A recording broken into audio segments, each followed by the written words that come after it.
वही सृष्टि है और वही इसका अंधकार है। वही देता जीवन है और वही मृत्यु देने का हकदार है। वही सबसे सुंदर है और वही सबसे कुरूपी है। वही तो निर्माता है और वही विध्वंसक है। वही करुणा है और वही क्रोध है। वही कैलाश पर बसता है, वही तो शिव शंकर शिव शंभू है। नमस्कार दोस्तों, का स्वागत है और आज हम बात करने जा रहे हैं साक्षात भगवान शिव की।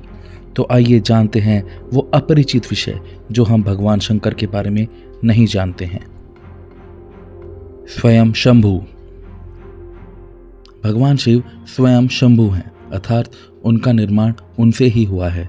शिव का अर्थ होता है जो कि है, परंतु उसके होने का कोई समय नहीं है और ना कोई स्थान है। वह हमेशा से है पर उसकी कोई उत्पत्ति नहीं है।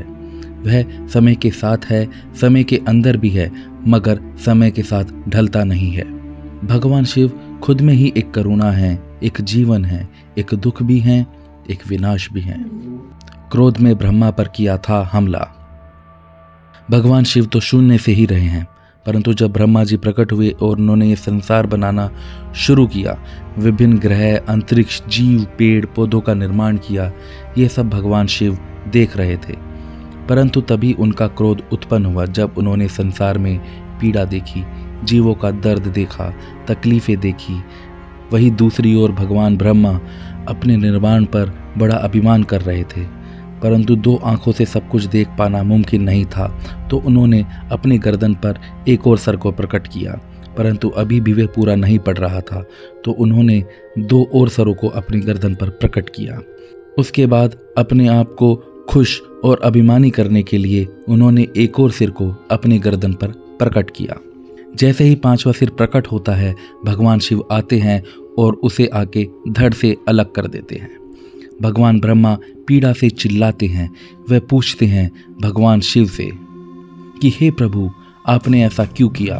भगवान शिव फिर उत्तर देते हैं कि आप किस बात पर गर्व कर रहे हो, यह पीड़ित संसार का जो आपने बनाया है, या फिर इन दुख और कलेशों का जिससे सारे जीव जूझ रहे हैं। फिर भगवान ब्रह्मा उनका उत्तर देते हैं कि हे शिव शंकर, दुख और पीड़ा ये मैंने नहीं दिए हैं, ये स्वयं जीवों के द्वारा बनाई गई है। मैं जीवन का निर्माण करता हूँ, मगर जीवन की धारा तय नहीं करता। उसका बहाव और उसका रास्ता स्वयं जीवन को तय करना होता है। मैंने जीवों को मस्तिष्क दिया है, परंतु उसका प्रयोग वे कैसे करते हैं ये उनके हाथ में है। जीव ही अपनी दुख, पीड़ा, खुशी, उल्लास को नियंत्रित करते हैं। उसके बाद भगवान शिव बड़े ध्यानपूर्वक पूरे संसार का निर्माण देखते हैं और अंत में यह निष्कर्ष निकालते हैं कि निर्माण करना उनके हाथ में है, परंतु हर जीव को कैसे अपना जीवन व्यतीत करना है ये उनके हाथ में है। यह जीव पर निर्भर करता है कि उस जीवन के साथ वह क्या करता है। भगवान विष्णु को दिया था सुदर्शन चक्र।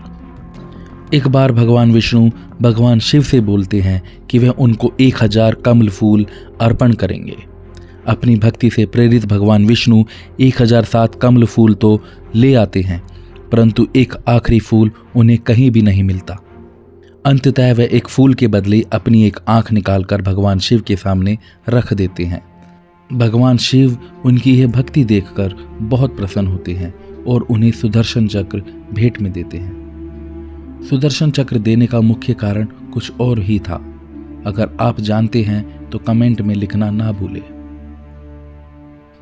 तो इसी के साथ आज का वीडियो हम यहीं पर समाप्त करते हैं। अगर आपको ये वीडियो पसंद आया हो तो इसको शेयर करें और हमारे चैनल को सब्सक्राइब करें। हर हर महादेव, वासुदेव कुटुंबकम।